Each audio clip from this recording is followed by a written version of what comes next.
ಕರ್ನಾಟಕ ರಾಜ್ಯ ಪೌರ ಸೇವಾ ನೌಕರರ ಸೇವಾ ಸಂಘದ ನೂತನ ರಾಜ್ಯಾಧ್ಯಕ್ಷರಾಗಿ ಪ್ರಪ್ರಥಮವಾಗಿ ಬಾರಿಗೆ ಮಹಿಳಾ ರಾಜ್ಯಾಧ್ಯಕ್ಷರಾಗಿ ನನ್ನನ್ನು ಎಲ್ಲರೂ ಆಯ್ಕೆ ಮಾಡಿದ್ದಾರೆ.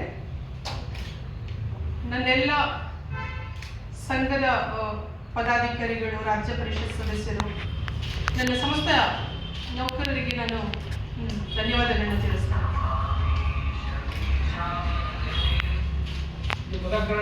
ನಮ್ಮ ರಾಜ್ಯ ಪರಿಷತ್ ಸಭೆನ ನಾವು ಕೊಪ್ಪಳ ಜಿಲ್ಲೆ ಗಂಗಾವತಿ ತಾಲೂಕಲ್ಲಿ 28ನೇ ತಾರೀಕು ಹಮ್ಮಿಕೊಂಡಿದ್ದೇವೆ. ಅಲ್ಲಿ ನಮ್ಮ ಪದಗ್ರಹಣ ಸಮಾರಂಭ ನಡೆಯುತ್ತೆ. ಆಯ್ಕೆ ಆಗಿದೆ.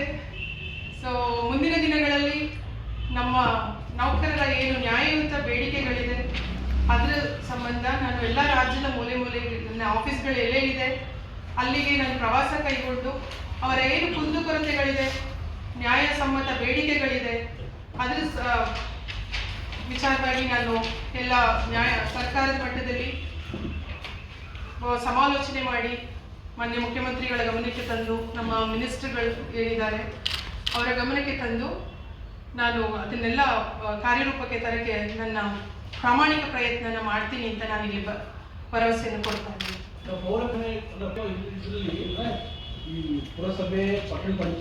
ಇದು ಎಲ್ಲ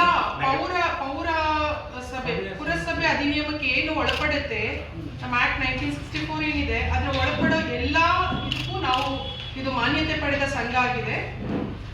ಪುರಸಭೆಗಳು, ನಗರ ಸ್ಥಳೀಯ ಸಂಸ್ಥೆಗಳೇನಿದೆ, ಮಹಾನಗರ ಪಾಲಿಕೆಗಳು ಎಲ್ಲ ಗ್ರೂಪ್ ಎ ಇಂದ ಗ್ರೂಪ್ ಸಿ ಡಿ ಎಲ್ಲ ಡಿ ವೃಂದದವರೆಗೂ ನಮ್ಮ ಈ ಸಂಘ ಮಾನ್ಯತೆಯನ್ನು ಪಡ್ಕೊಂಡಿದೆ.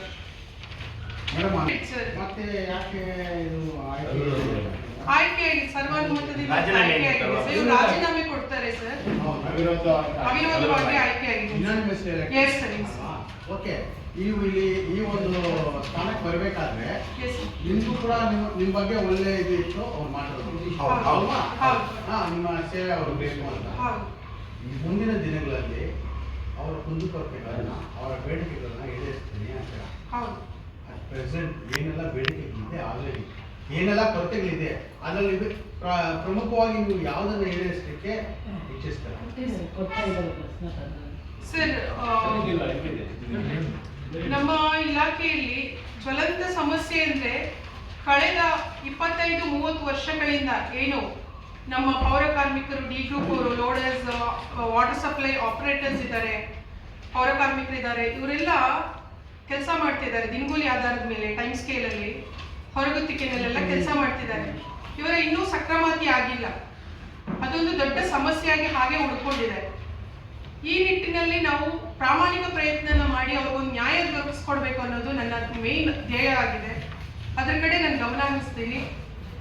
ಆ್ಯಂಡ್ ಹೊರಗುತ್ತಿಗೆ ನೌಕರರು ಏನಿದ್ದಾರೆ ಅದನ್ನು ನೇರ ಪಾವತಿಗೆ ಒಳಪಡಿಸೋದು, ಅದರದ್ದು ನಮ್ಮ ಪ್ರಸ್ತಾವನೆ ಸರ್ಕಾರದಲ್ಲಿದೆ. ಅದನ್ನು ನಾವು ಈಡೇರಿಸೋಕ್ಕೆ ಪ್ರಯತ್ನ ಪಡ್ತಾ ಇದ್ದೇವೆ, ಮುಂದೆ ಮಾಡ್ತೇವೆ. ಅದನ್ನು ಟೆಂಪ್ರವರಿ ಇದ್ದಾರೆ, ಅವರು ದಿನಗೂಲಿ ಮೇಲೆ ಇದ್ದಾರೆ, ಅವರನ್ನು ಪರ್ಮನೆಂಟ್ ಮಾಡಬೇಕು, ಕಾಯಮಾತಿ ಮಾಡಬೇಕು. ಯಾಕಂದರೆ ಅವರು ತುಂಬ ವರ್ಷಗಳಿಂದ ನಮ್ಮಲ್ಲಿ ಕೆಲಸ ಮಾಡ್ತಿದ್ದಾರೆ. ಅವರಿಗೆ ಡೆತ್ ಆಯಿತು ಅಂತಂದರೆ ಅವ್ರಿಗೆ ಪರ್ಮನೆಂಟ್, ಅವ್ರ ಮಕ್ಕಳಿಗೆ ಕಾಯಂ ಇದು ಅನುಕಂಪ ನೇಮಕ ಆಗಲಿಲ್ಲ. ಸೊ ಅವ್ರಿಗೆ ಯಾವುದೇ ಗೌರ್ಮೆಂಟ್ ನೌಕರಿಗೆ ಏನು ಬರುತ್ತೆ ಸವಲತ್ತುಗಳು ಅದು ಸಿಗ್ತಾ ಇಲ್ಲ ಅವ್ರಿಗೆ. ಹಾಗಾಗಿ ಅದನ್ನ ಅವ್ರಿಗೆ ಪರ್ಮನೆಂಟ್ ಮಾಡೋದ್ರ ಮುಖಾಂತರ ಅವ್ರಿಗೊಂದು ನ್ಯಾಯ ಒದಗಿಸಿದ್ರೆ ಮುಂದಿನ ದಿನಗಳಲ್ಲಿ ಎಲ್ಲ ಯಾರಿಗೂ ಏನು ನಮ್ಮ ಇಲಾಖೆಯಲ್ಲಿ ಸಮಸ್ಯೆಗಳು ಬರದಂತೆ ನಾವು ನೋಡ್ಕೋಬಹುದು. Madam, repeat your designation. I am KMS officer, assistant director, DMA, directorate ನಗರಾಭಿವೃದ್ಧಿ ಇಲಾಖೆ. ಮೇಡಮ್, ಈಗ ಇಷ್ಟು ವರ್ಷ ಮಾಡಿಲ್ಲ, ಅದಕ್ಕೆ ಏನು ಕಾರಣ ಏನಾದರೂ ಗೊತ್ತಿದೆಯಾ ಸರ್? ಈಗ ನಮ್ಮಲ್ಲಿ C&R ಪದ್ಧತಿ ಬರುತ್ತೆ. 2004 ಇಂದ ಈ ಕಡೆಗೆ C&R ಬರುತ್ತೆ. ಆಕ್ಚುಲಿ ಹೇಳ್ಬೇಕಂದ್ರೆ ನಮ್ದು ಸ್ಥಳೀಯ ಸರ್ಕಾರ, ನಮ್ಮ ಮುನ್ಸಿಪಾಲಿಟಿಗಳೇನಿದೆ ಸ್ಥಳೀಯ ಆಡಳಿತ ಇತ್ತು. ಸ್ಥಳೀಯ ಆಡಳಿತದಲ್ಲಿ ನಮ್ದು ಜನನದಿಂದ ಹಿಡಿದು ಮರಣದ ತನಕ ಸೇವೆ ಕೊಡುವಂತ ಏಕೈಕ ಇಲಾಖೆ ಅಂತ ಅನ್ನೋದಿದ್ರೆ ಪವಿತ್ರವಾದ ಸೇವೆಯನ್ನು ಕೊಡೋ ಇಲಾಖೆ ಪೌರಾಡಳಿತ ಇಲಾಖೆ. ಟೋಟಲ್ ಎಷ್ಟು ಜನ ಇದ್ದಾರೆ ಮೇಡಮ್ ಸ್ಟೇಟ್ ಅಲ್ಲಿ? ನೌಕರರು ಇದ್ದಾರೆ ಮೇಡಮ್. ಲೆಕ್ಕ ಇಲ್ಲ. ನೌಕರರು ಹೇಳ್ತಾ ಇದ್ರೆ ಪರ್ಮನೆಂಟ್ ಗೆ ವೇಟ್ ಮಾಡ್ತಾರೆ. ನಿಮ್ಮ ಸಂಘಟನೆ- ನಮ್ಮದು ಸಂಘಟನೆಯಲ್ಲಿ ಮೆಂಬರ್ಸ್ 80,000 ಮೇಲೆ ನೌಕರರಿದ್ದೇವೆ, ಅಧಿಕಾರಿ ನೌಕರರಿದ್ದೇವೆ. ಸಂಘಟನೆಯಲ್ಲಿ ಸೇರ್ದೇ ಇಲ್ಲಿ ಹೌದು. ಇದನ್ನ ಈ ಇಂಪ್ಲಿಮೆಂಟ್ ನ ಅನುಭವ ತಗೊಳ್ಳೋ ಅಂತ ಅವರು ಎಷ್ಟು ಜನ ಇದ್ದಾರೆ? 4,500 ಜನರು ಇದ್ದಾರೆ ದಿನಗೂಲಿಯವರು. ಯಾರು ಅಧ್ಯಕ್ಷರು? ಹಿಂದೆ ಪ್ರಸಾದ್ ಅಂತ ಅಧ್ಯಕ್ಷರು ಇದ್ರು. ಹೌದು ಹೌದು. ಸರ್ ನೀವು ಯಾಕೆ ರಾಜೀನಾಮೆ ಮಾಡಿದ್ರಿ ಸರ್?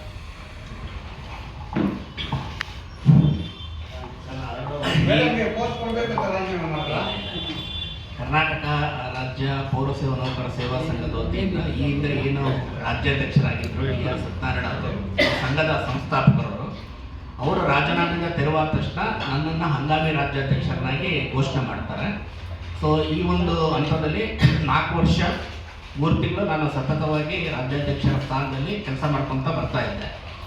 ನನ್ನ ಒಂದು ವೈಯಕ್ತಿಕ ಸಮಸ್ಯೆಗಳು ಮತ್ತು ಆರೋಗ್ಯ ಸಮಸ್ಯೆಯಿಂದ ನಾನು ರಾಜೀನಾಮೆ ಕೊಡಬೇಕಾಗಿತ್ತು. ಸೊ ಅದರಿಂದ ರಾಜೀನಾಮೆಯನ್ನು ಇವತ್ತಿನ ಒಂದು ರಾಜ್ಯ ಕಾರ್ಯಕಾರಿಣಿ ಸಭೆಯಲ್ಲಿ ರಾಜೀನಾಮೆಯನ್ನು ಅಂಗೀಕರಿಸಿಕೊಂಡು ಒಂದು ನೂತನವಾದ ರಾಜ್ಯಾಧ್ಯಕ್ಷರನ್ನ ಆಯ್ಕೆ ಮಾಡ್ಬೇಕಂತೇಳಿ ಘೋಷಣೆ ಮಾಡ್ಕೊಂಡಿದ್ದೆ. ಸರ್ ನೀವು ಇದ್ದಾಗ ಇವರೆಲ್ಲ ನಿಮ್ಮ ಒಟ್ಟಿಗೆ ಇದ್ರಲ್ವಾ? ಎಲ್ಲರೂ ಇದ್ದಾರೆ ಸರ್. ಹಂಗಿರ್ಬೇಕಾದ್ರೆ ಯಾಕೆ ಅವಾಗ ಪರ್ಮನೆಂಟ್ ಮಾಡಿಲ್ಲ? ಸರ್, ಈಗ ಸರ್ಕಾರದ ಮಟ್ಟದಲ್ಲಿ ಸಾಕಷ್ಟು ಸಾರಿ ನಾವು ಬೇಡಿಕೆಗಳನ್ನು ಈಡೇರಿಸೋದಕ್ಕೆ ಮಾನ್ಯ ಸಚಿವರು, ನಮ್ಮ ಏನು ಪೌರಾಡಳಿತ ಸಚಿವರು, ಮಾನ್ಯ ಸರ್ಕಾರದ ಕಾರ್ಯದರ್ಶಿಗಳು ಮತ್ತು ಪೌರಾಡಳಿತ ನಿರ್ದೇಶಕರಿಗೆ ಹಲವಾರು ಬಾರಿ ಮನವಿಗಳನ್ನು ಕೊಟ್ಟಿದ್ದೀವಿ. ಮತ್ತು ಬೆಳಗಾವಿ ಏನು ಅಧಿವೇಶನ ನಡೀತು ಅಲ್ಲೂ ಕೂಡ ನಾವು ಮುಷ್ಕರವನ್ನು ಮಾಡಿದ್ದೀವಿ. ಮತ್ತು ಮೇ ತಿಂಗಳಲ್ಲಿ 4 ದಿನ ರಾಜ್ಯಾದ್ಯಂತ ವಾಟರ್ ಸಪ್ಲೈ ಒಂದು ಹೊರತುಪಡಿಸಿ ಉಳಿದ ಎಲ್ಲ ಕೆಲಸ ಕಾರ್ಯಗಳನ್ನು ಸ್ಥಗಿತಗೊಳಿಸಿ ನಾವು ಮುಷ್ಕರ ಮಾಡಿದ್ವಿ ಸರ್ ಈ ಸಂಘದಿಂದ. ಸೊ ಆವಾಗ ಮಾನ್ಯ ಪೌರಾಡಳಿತ ಸಚಿವರು ಮತ್ತು ಮಾನ್ಯ ಸರ್ಕಾರದ ಕಾರ್ಯದರ್ಶಿಗಳು ಮತ್ತು ಮಾನ್ಯ ನಿರ್ದೇಶಕರು ನಮ್ಮ ಬೇಡಿಕೆಗಳನ್ನು ಮುಂದಿನ ಒಂದು ಕ್ಯಾಬಿನೆಟಲ್ಲಿ ನಾವು ಅಂದರೆ ಬಡ್ಜೆಟ್ ಅಧಿವೇಶನದಲ್ಲಿ ನಾವು ಅದನ್ನು ಏನು ಬೇಡಿಕೆಗಳನ್ನು ಈಡೇರಿಸ್ತೀವಿ ಅನ್ನೋ ಭರವಸೆ ಕೊಟ್ಟ ಮೇಲೆ ನಾವು ಮುಷ್ಕರವನ್ನು ವಾಪಸ್ ತಗೊಂಡಿದ್ವಿ ಸರ್. ಸೊ ಇವು ಸರ್ಕಾರದ ಮಟ್ಟದಲ್ಲಿ ನಡೀತಾ ಇದೆ ಸರ್. ಈಗ ಆಲ್ರೆಡಿ ಫೈಲ್ಗಳೆಲ್ಲ ಮೂವ್ಮೆಂಟ್ ಆಗಿದ್ದಾವೆ ಸರ್. ಈ ನಮ್ಮ ಏನು ಬೇಡಿಕೆಗಳಿದ್ದಾವೆ ಅವೆಲ್ಲವೂ ಕೂಡ ಮೂವ್ಮೆಂಟ್ ಆಗಿದ್ದಾವೆ. ಏನು ಆದೇಶ ಒಂದು ಹೊರಗೆ ಬಿಡ್ತಾರೆ ಸರ್ ಅಷ್ಟೇ. ಸರ್, ಇವಾಗ ರಿಟೈರ್ಡ್ ಆಗಿರೋರಿಗೆ ನೀವು ಯಾವ ಥರ ನ್ಯಾಯ ಕೊಡಿಸ್ತೀರಾ? ಫ್ಯಾಮಿಲಿಗೆ ಅನುಕೂಲವಾಗಿ ರಿಟೈರ್ಡ್ ಆದವರು ಇದ್ದಾರೆ.